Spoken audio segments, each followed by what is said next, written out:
Good evening, my lovelies, and welcome. I'm Lady Creepypasta. Before we begin, if you haven't already heard, I have a new podcast series out. It's called Lady Creepypasta's Night Noise. It's available on Google Play, iTunes, and everywhere else you get your podcasts.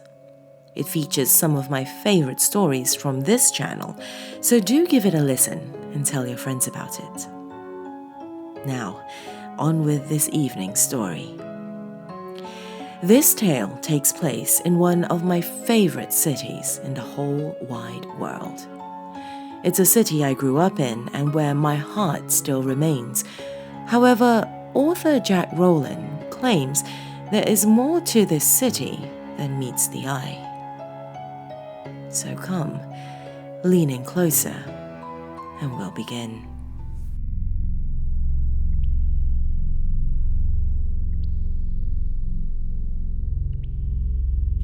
If you're reading this, then congratulations.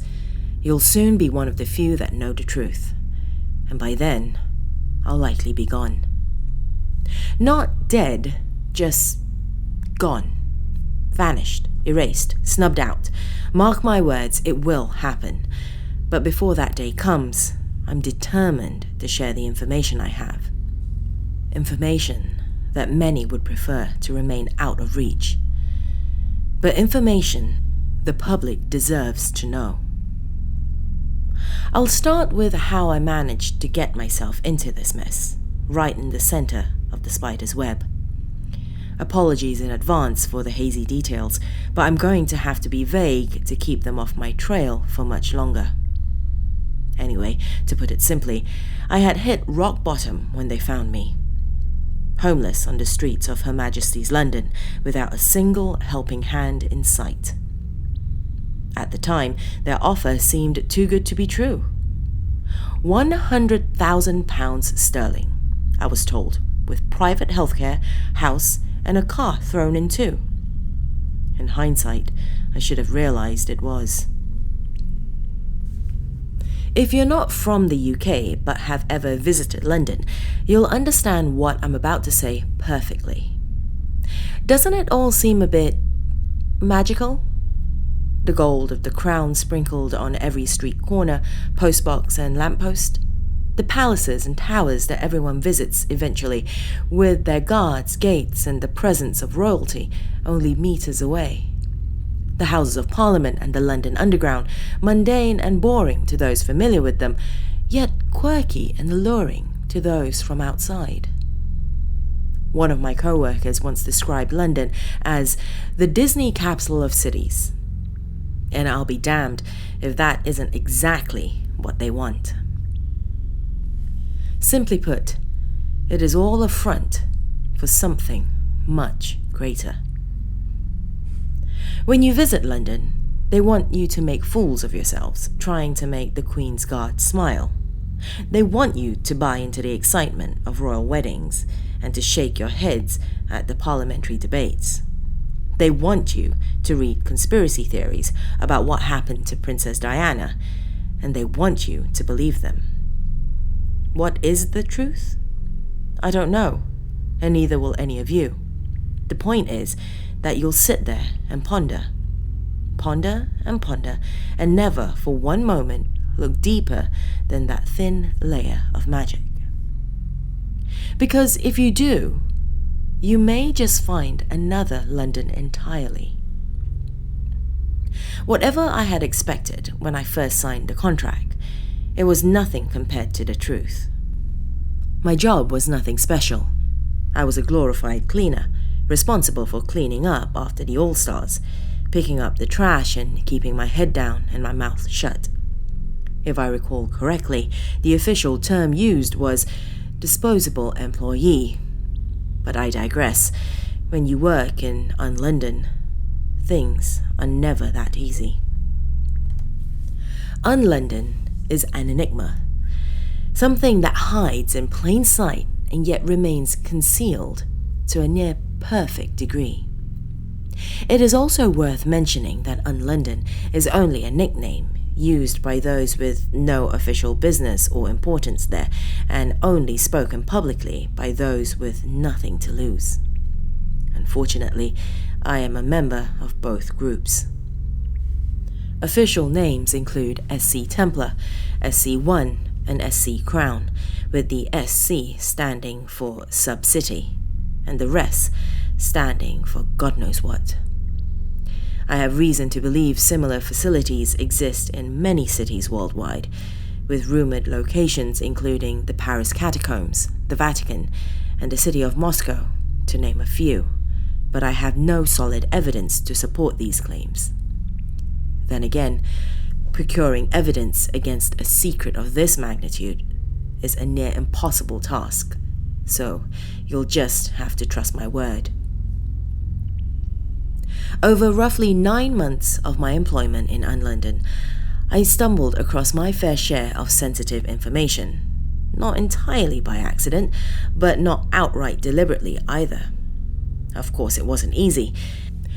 What other cleaning jobs do you know that force you through 2 months of psychological examination, interrogation, and conditioning before they let you near the place?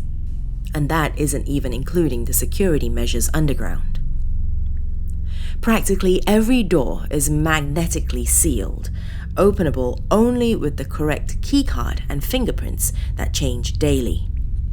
When on the job, there is never a moment when you aren't in the immediate vicinity of an armed guard, security camera, or narrow-eyed supervisor.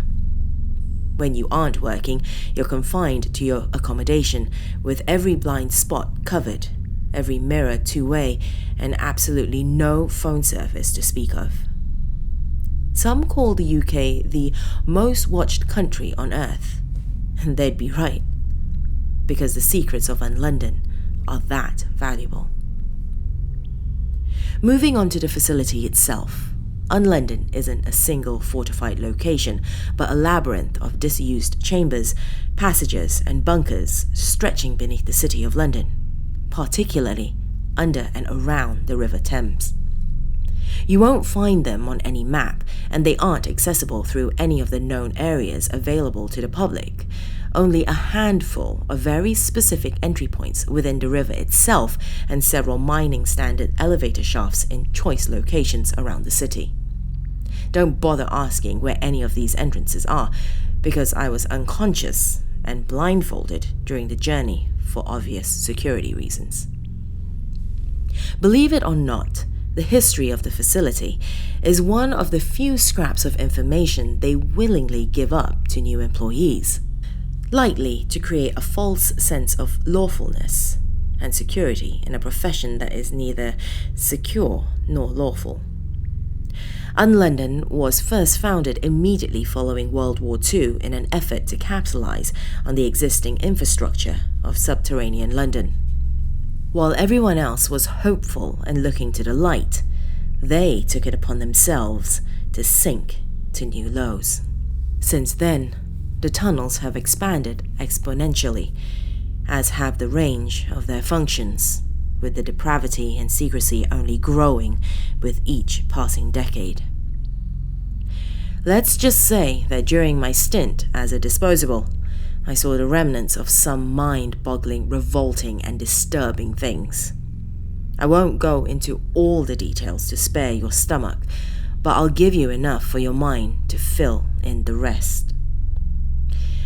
A few other disposables and I were once sent to clean up after a round of afternoon tea.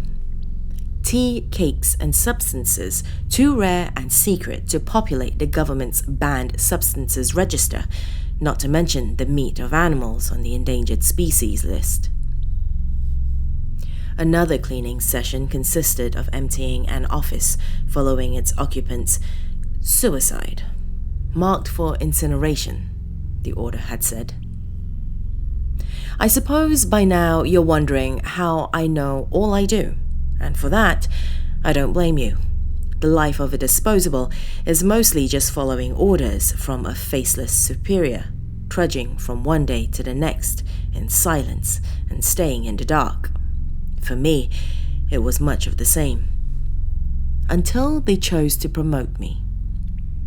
To understand my second job, you first need to understand the single biggest source of paranoia for the bigwigs behind Unlondon: the internet.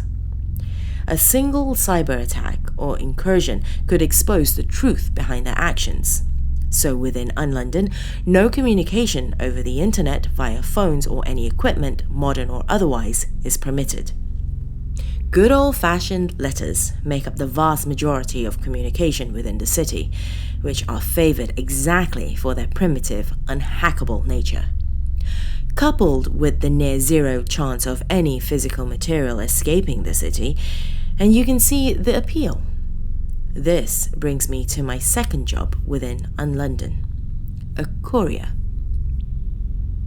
Hundreds of couriers are employed within the tunnels, scurrying back and forth, providing a never-ending stream of orders, data, and documents, the vast majority of which are marked classified, read once, and then promptly sent to one of several huge furnaces somewhere in the complex. But in secret, as time trickled by and hundreds upon hundreds of letters came under my supervision, I gradually built up my knowledge of the city, and it terrified me. I learnt that the level I had been employed on was only the highest of 5, each more mysterious and secure than the last. I learnt that many of the unseen figures we had heard whispers of were well-known celebrities, politicians, and intellectuals. And worst of all, I learnt about the Fleming Protocol. What began as 3 words mentioned inconspicuously on an itinerary soon spiraled into a predicament that has me trapped to this day. Remember the term disposable employee? I first assumed it was intended to demean and frighten us, but in hindsight, I suppose it was naive to ever assume anything in my situation. Like I said, security is their single greatest concern, and it turns out someone like me, a nobody salvaged from the bottom and trapped between the lines, is too great a threat for them to tolerate. Whether it's simply the cold nature of Unlondon or the fear that my kind has nothing left to lose, the fact is that I don't have long left. When I first began my conditioning, I was given a medical examination that included several different injections disguised as vaccinations. More naivety on my part, I suppose.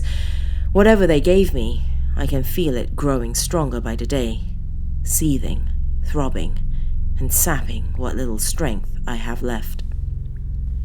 I know now that there'll be no happy endings for me, no meal tickets to Easy Street, and no way out. They want their secrets to stay buried, trapped in legend and myth, never to see the light of day. I won't give them that luxury. So whatever the cost, I'm making my knowledge known by using my short debriefing period to do the right thing, to serve the public after so long serving the men in their high towers. Like I said, by the time you're reading this, I'll likely be gone, so I'll leave you with one last piece of advice. Next time you hear of a sensational conspiracy, or a scandal too shocking to be true, or something you may immediately dismiss as improbable in the modern world, think of my story. Think of how much you really know about the back streets and dark cellars of the world around you. And most of all, think about what you can do to bring those places into the light. After all, rumors start somewhere.